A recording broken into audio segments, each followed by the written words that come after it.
তুই এখন রোজ রোজ চুরি করা শুরু করেছিস।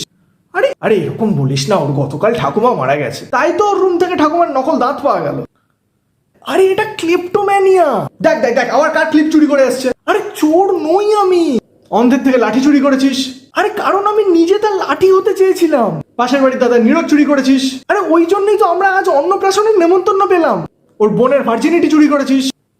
আরে কারণ এজেন্সি থেকে ওর বোনকেই পাঠিয়েছিল। আর এখন আমার আন্ডারওয়্যারটা অব্দি চুরি করে নিয়েছিস। আমার ইন্টারভিউ দিতে যেতে লেট হচ্ছে ভাই, তো তুই আমার আন্ডারওয়্যার পরে যা। আরে একে অপরের আন্ডারওয়্যার পরে নেবো, এটা কি হাইজেনিক? আমরা তিনজন যখন একই সিগারেট কাউন্টারে খাই তখন যত দোষ বান্টু ঘোষ, তা বলে তুই ওর আন্ডারওয়্যার কেন নিবি? তুই তোর আন্ডারওয়্যার পরিস না। এত বড় হয়ে তুই কি করে জানলি ও আন্ডারওয়্যার পরে না?